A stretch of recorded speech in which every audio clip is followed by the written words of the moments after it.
No. Porca vacca, vabbè, resistite che ora va. Oh, vi pare.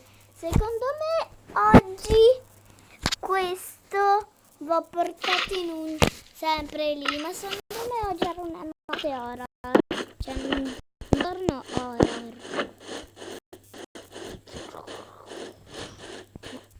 Ma che è stato sto? Ma che è stato sto rumore?